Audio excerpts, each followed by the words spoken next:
Hello traders எல்லாருக்கும் வணக்கம். இன்னைக்கு சோஷியல் மீடியாவில் அதிகமாக பரவிட்டு இருக்கிற ஒரு விஷயத்தை பற்றி நம்ம பேச போகிறோங்க. ஸோ நிறைய பேர் பெரிய கிராஷ் வரப்போகுது அப்படி இப்படின்னு ரொம்ப பில்டப் கொடுத்துட்டே இருக்காங்க. நிறைய பேர்னா எல்லாருமே இல்லைங்க, மோஸ்ட் ஆஃப் தி பீப்புள் புல்லிஷாக இருக்காங்க. ஆனாலும் ஒரு சில கேங் இந்த மாதிரி ஒரு பெரிய மார்க்கெட் கிராஷ் வரப்போகுது.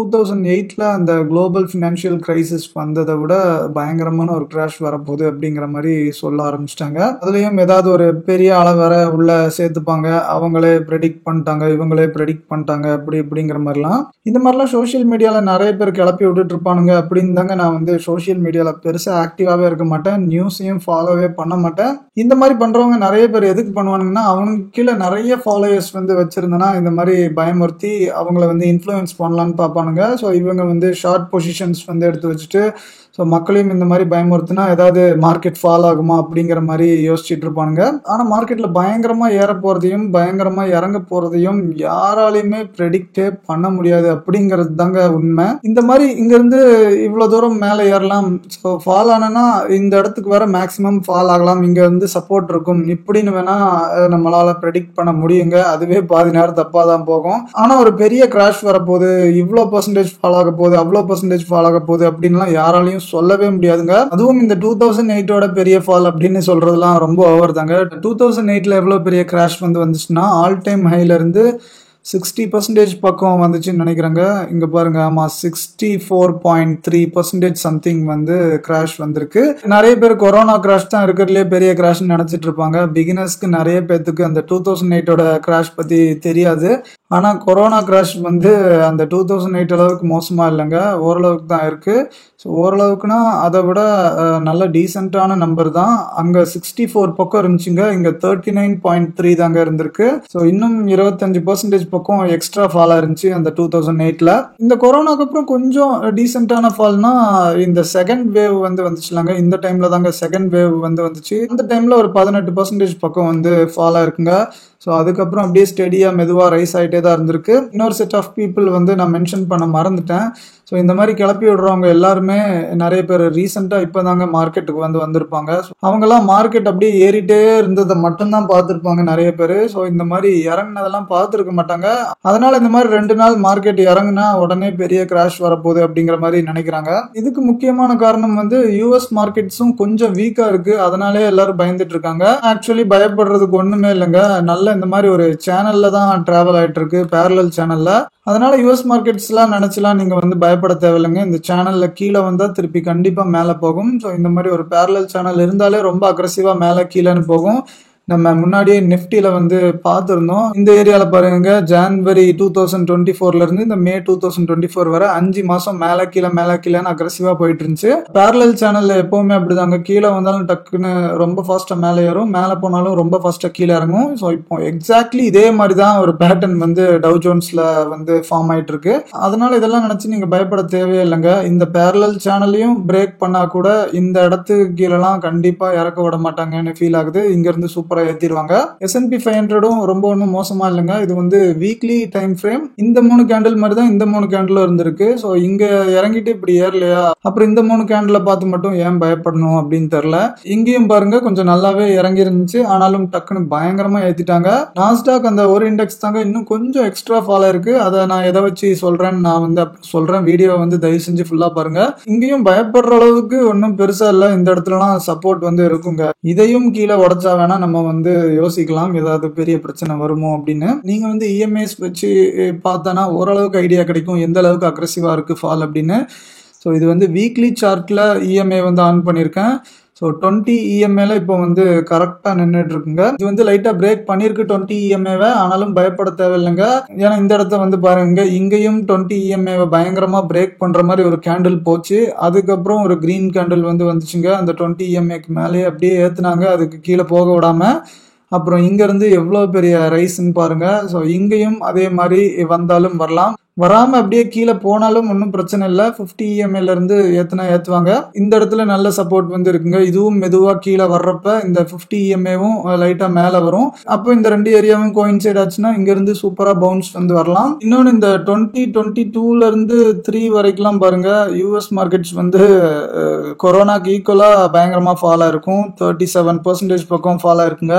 ஆனா அந்த டைம்ல நம்ம நிஃப்டி வந்து என்ன இருக்குன்னு நீங்க செக் பண்ணுங்க. அதே டைம் தாங்க நானும் எடுத்திருக்கேன். 22 ஸ்டார்டிங்ல இருந்து 23 எண்டிங் வரை வெறும் 16% பக்கம் தாங்க ஃபால் ஆயிருக்கு. ஆக்சுவலி ஜூலை வரை தான் 16%. நம்ம இயர் எண்ட் வரை எடுத்து பார்த்தோம்னா இன்னும் ரொம்ப கம்மியா தான் இருக்கும். ஏன்னா இயர் எண்டுக்குள்ள பயங்கரமா டீசென்டான ஒரு ரெக்கவரி வந்துருச்சு. நம்ம அந்த டைம்ல 10-12% பக்கம் தான் ஆவரேஜா விழுந்திருப்போம். ஆனா யூஎஸ் மார்க்கெட்ஸ் அந்த டைம்ல 37% பக்கம், அதாவது நம்ம கொரோனா ஃபால் அப்போ ஆச்சுல்ல அதுக்கு ஈக்குவலா அந்த டைம்லயும் ஃபால் ஆயிருந்திருக்கான். அதனால இப்ப என்ன சொல்ல வரேன்னா, இந்த யூஎஸ் மார்க்கெட்ஸோட ஃபாலை பார்த்துட்டு மட்டும் நீங்க வந்து எதையும் டிசைட் பண்ணாதீங்க. நம்ம வந்து லைட்டா கொஞ்சம் தனி ரூட்ல வந்து போயிட்டு இருக்கோம் அப்படிங்கறத நான் வந்து சொல்ல ட்ரை பண்றேன். அதனால யூஎஸ் மார்க்கெட்ஸ் வந்து ரொம்ப கொடூரமா ஒரு ப்ராப்ளம் வந்து கிராஷ் ஆச்சுன்னா இந்தியா வந்து ஸ்ட்ராங்கா இருக்கும் அப்படின்னு சொல்லலாங்க. யூஎஸ் மார்க்கெட்ஸ் பெரிய லெவல்ல அடி வாங்கிச்சுன்னா கண்டிப்பா இந்தியாவும் அடி வாங்கும். ஆனா இந்த மாதிரி சின்ன சின்ன பிளக்சுவேஷன்ஸ்க்குலாம் நீங்க வந்து அப்படியே இந்தியாவை கோரிலேட் பண்ணி பயந்துட்டு இருக்காதீங்கன்னு சொல்றேன்.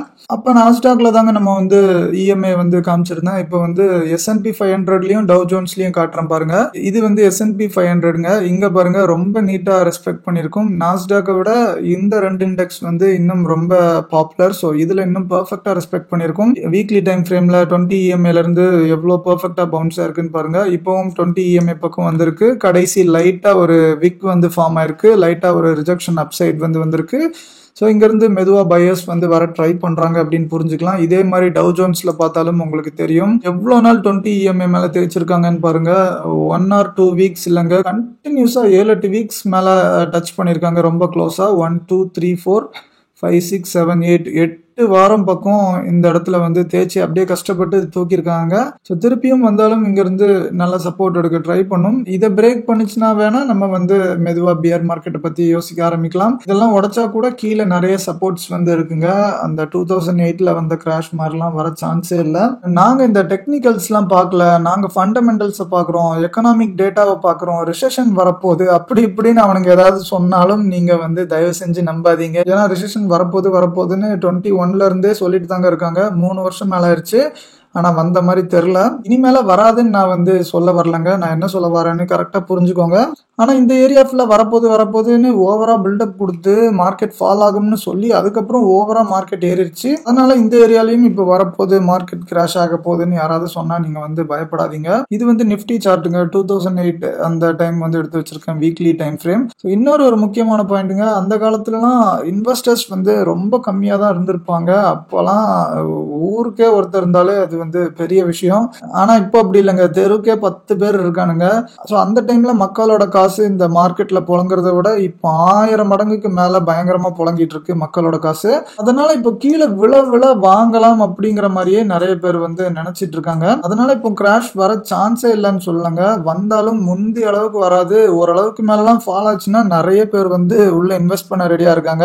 ஏன்னா எனக்கு வந்து இன்வெஸ்டிங் சுத்தமா பிடிக்காது, எப்பவுமே பண்ணக்கூடாது அப்படின்னு நினைச்சிட்டு இருந்தேன். ஸோ நானே மார்க்கெட் ஓரளவுக்கு ஃபால் ஆச்சுன்னா இனி சும்மா வாங்கி வைக்கலாம் லைட்டா அப்படிங்கிற மாதிரிலாம் ஃபீல் ஆக ஆரம்பிச்சிருச்சு. அதனால இன்வெஸ்டிங் பிடிக்காதுன்னு நினைக்கிற என்னோட மைண்டே இப்படி சேஞ்ச் ஆகுதுன்னா ஸோ மற்றவங்களுக்குலாம் நீங்க யோசிச்சு பாருங்க. அதுவும் இந்த மாதிரி கிராஷை ப்ரெடிக்ட் பண்ற அனலிஸ்ட் எல்லாருமே திருப்பி மார்க்கெட் ஓவரா ஏறிட்டனா திருப்பியும் வேற ஏதாவது கதை விடுவானுங்க, இல்ல சொன்னதை வந்து மறைக்க தான் ட்ரை பண்ணுவாங்க. எக்ஸாம்பிளுக்கு நம்ம ஆனந்த் ஸ்ரீனிவாசன் சாரே எடுத்துக்கலாம். நான் ஒரு காலத்துல அவங்க வீடியோஸ் வந்து லைட்டா பார்த்துட்டு இருந்தேன். ஆனா இப்பெல்லாம் பாக்குறதே இல்ல. 2 வருஷத்துக்கு மேல ஆயிடுச்சுங்க நான் யூடியூப் வீடியோஸே பார்த்து. ஆனா என் ஃப்ரெண்ட் ஒருத்தன் பார்த்து அப்பப்போ அப்டேட்ஸ் வந்து கொடுத்துட்டு இருப்பாங்க. அவங்க என்ன சொல்றாங்க இவங்க என்ன சொல்றாங்கன்னு என்கிட்ட சொல்லிட்டு இருப்பான். அவங்களும் என்ன சொன்னாங்க நீங்களே நல்லா யோசிச்சு பாருங்க. இந்த 18,000 20,000 பக்கம்லாம் மார்க்கெட் இருக்கும் போதே கண்டிப்பா இன்னொரு பெரிய கிராஷ் வரப்போகுது, 10,000 வரப்போகுது, 12,000 வரப்போகுது, 8,000 வரப்போகுதுன்னு சொல்லிட்டு இருந்தாங்க. அதுக்கப்புறம் என்னாச்சுன்னு யோசிச்சு பாருங்க. இந்த மாதிரி ப்ரெடிக்ட் பண்ண எல்லாத்தையுமே மார்க்கெட் வந்து காரி துப்பிருச்சு. நான் என்ன பண்ணுவேன்னு எனக்கே தெரியாது, நீங்களும் ஏன்டா அனலைஸ் பண்ணிட்டு இருக்கீங்க என்ன அப்படிங்கிற மாதிரி சொல்லிட்டு அது பாட்டுக்கு பயங்கரமா மேல போயிடுச்சுங்க. நான் கொஞ்சம் மென்டல், எந்த நேரத்துல என்ன பண்ணுவேன்னு எனக்கே தெரியாது. போடா போ. ஆனா இப்ப 25,000 பக்கம் மார்க்கெட் வந்ததுக்கு அப்புறம் அந்த கிராஷ் எல்லாம் ப்ரெடிக்ட் பண்ண அதே அனலிஸ்ட் அப்பவே நான் சொன்னேன்ல நிஃப்டி வந்து ஏறும் அப்படிங்கிற மாதிரி ஈஸியா பேச்ச மாத்திட்டு போயிட்டே இருப்பாங்க. அதனால இந்த மாதிரி அனலிஸ்ட் எல்லாம் சொல்றதை நீங்க வந்து பிளைண்டா நம்பாதீங்க. யாராவது ஒரு 2-3 பேரை மட்டும் நீங்க வந்து தீவிரமா ஃபாலோ பண்ணுங்க. அப்படி ஃபாலோ பண்ணாலும் அவங்க சொல்றதெல்லாம் கேட்டுக்கிட்டு நீங்களும் உங்களோட அறிவையும் யூஸ் பண்ணி கம்பைன் பண்ணி டிசிஷன் வந்து எடுக்கணும். ஆனா இப்போ திடீர்னு உண்மையாவே ஒரு கிராஷ் வந்து பயங்கரமா வந்துருச்சுன்னு வைங்களேன், திருப்பியும் வந்துருவானுங்க. அதுவும் எப்போ 2021-22லயும் கிராஷ் வரும் அப்படின்னு சொல்லிட்டு இருந்தவங்கலாம் எல்லாருமே சேர்ந்து வந்துருவானுங்க. நான் சொன்னேன்ல கிராஷ் வரும் அப்படின்னு. எனக்கு வாயில நல்லா வரும். ஸோ இங்க இருந்து கிராஷ் ப்ரெடிக்ட் பண்ணிட்டு இங்க இருந்து மார்க்கெட் 7,000-8,000 பாயிண்ட்ஸ் மேல ஏறிட்டு அதுக்கப்புறம் கிராஷ் வந்தா என்ன வராட்டி என்ன, நீ என்னத்தை ப்ரெடிக்ட் பண்ணி கிழிச்ச அப்படிங்கிற மாதிரி தாங்க இருக்கும் நம்மளுக்கு. அதனால இந்த மாதிரி மாறி மாறி பேசுறவங்களெல்லாம் நம்பாதீங்க. நம்ம ப்ரெடிக்ஷன் தப்பாயிருச்சுன்னா ஆமாங்க தப்பாயிருச்சு, நான் இப்படி நினைச்சேன் இப்படி ஆயிடுச்சு அப்படின்னு ஒத்துக்கிட்டு போறதுல என்னங்க இருக்கு, எந்த ஒரு பிரச்சனையும் இல்ல. ஆனா அதை விட்டுட்டு தேவையில்லாம மாறி மாறி பேசிட்டு இருந்தாதாங்க ரொம்ப அசிங்கமா இருக்கு. கடைசி என்னதான்டா சொல்ல வர, இப்போ நீ கிராஷ் வராது அப்படியே மேலேயே போகுது அப்படிங்கிறியானா இந்த டாபிக் வந்து அதுக்கு இல்லைங்க. ஸோ கிராஷ் வராமல் அப்படியே மார்க்கெட் மேலே ஏறப்போகுதுன்னு சொல்கிறதுக்கு நான் இந்த வீடியோ வந்து போடல. ஆனால் எவனாலையும் இந்த கிராஷ் வர்றதையும் பயங்கரமாக ஏற போகிறதையும் ப்ரெடிக்ட் பண்ண முடியாது. மார்க்கெட்டை யாராலையுமே டைம் பண்ண முடியாதுன்னு தான் நீங்கள் புரிஞ்சுக்கோங்கன்னு அதை மட்டும்தாங்க சொல்கிறேன். என்னோட பர்சனல் கருத்து என்னென்னா, இப்போ குளோபலி ஏதாவது ஒரு பெரிய விஷயம் வந்து மார்க்கெட்ஸ் எல்லாம் ஃபால் ஆனாலும் மேக்ஸிமம் ரொம்ப ஒஸ்ட் கேஸ்லேயே 20,500 வரதான் வரும்னு நினைக்கிறேங்க. அந்த இடத்துல ஒரு பெரிய முரட்டு கேப் வந்து இருக்கான். ஆனால் அந்த கேப்பை வந்து இன்னும் ஃபில்லும் பண்ணல. அதனால விழுந்தா அங்க வரதான் மேக்சிமம் விழுவும். அதுவும் டக்குன்னு ஒரேடியாலாம் விழாதுங்க, மெதுவாக தான் வரும்னு நினைக்கிறேன். ஸோ அது ஒரு 17% 18% பக்கம் வந்து இருக்குங்க. ஆனால் இப்போ இருக்கிற ஃபோமோ இன்வெஸ்டர்ஸ்லாம் முரட்டுத்தனமாக உள்ள காசு போடுறதுனால அது வர்றதே எனக்கு லைட்டாக டவுட்டாக தான் இருக்குது. ஆனால் ஒஸ்ட் கேஸில் வந்தாலும் இது வரதாங்க வரும்னு எனக்கு ஃபீல் ஆகுது. இப்போ தான் ரொம்ப நீட்டாக ஒரு பிரேக் அவுட் வந்து கொடுத்துருக்கான். அதுவும் குட் நியூஸில் பிரேக் அவுட் வந்து ஆயிருக்கு. எலெக்ஷனில் மோடி வந்து ஜெயிச்சிருக்காங்க அப்படின்லாம். அதனால நீங்கள் எதை நினச்சும் பயப்படாதீங்க. 22,000 வர விழுந்தா கூட நார்மல் தாங்க, ஒன்றும் பெரிய பிரச்சனைலாம் இல்லை. அதனால அதை கிராஷ்லாம் சொல்லிட்டு இருக்காதீங்க, நார்மல் கரெக்ஷன் மட்டும் சொல்லுங்க. ஸோ 22,000 பக்கம் பயங்கரமான சப்போர்ட் இருக்கு. அதுவும் ஒரு 10-11% தான். ஸோ அதுவே ஒரு டீசெண்டான ஃபாலுங்க. இதுவரை மார்க்கெட் ரொம்ப கொடூரமாக அப்படியே ஒன் சைட் வந்து விழுந்தா மட்டும் நம்ம வந்து ஏதோ பெரிய லெவலில் பிரச்சனை அப்படின்னு நினைக்கலாம். ஸோ ஆனால் அந்த மாதிரிலாம் ஆகலைன்னா எந்த பிரச்சனையும் இருக்காது. நீங்கள் அவன் சொல்கிறாங்கன்னு நினச்சி மண்டையை போட்டு குழப்பிக்காதீங்க.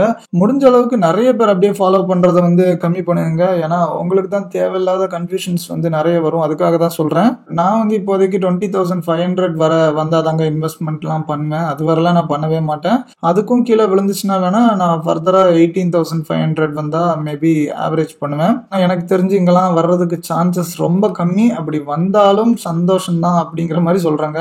உங்களோட கருத்து என்ன அப்படின்னு கமெண்ட் செக்ஷன்ல கமெண்ட் பண்ணுங்க. ஸோ நீங்க வந்து என்ன நினைக்கிறீங்க, இந்த மீடியால இவங்கெல்லாம் கிளப்பி விடுற மாதிரி ஒரு குளோபல் கிராஷ் வந்து வரப்போதா, அப்படி வரப்போகுதுன்னு நினச்சேன்னா ஏன் வரப்போகுது அப்படின்னு உங்களோட பர்சனல் வியூஸை வந்து ஷேர் பண்ணுங்க. இல்லை வராது பயங்கரமாக ஏறப்போகுது, இதுதான் start of new bull run அப்படின்னு நீங்கள் நினச்சாலும் அதுக்கு என்ன ரீசன் நீங்கள் நினைக்கிறீங்க அப்படிங்கிறதையும் நீங்கள் வந்து கமெண்ட் செக்ஷனில் கமெண்ட் பண்ணுங்க. இன்னொரு நல்ல வீடியோவில் சந்திக்கலாம். நன்றி.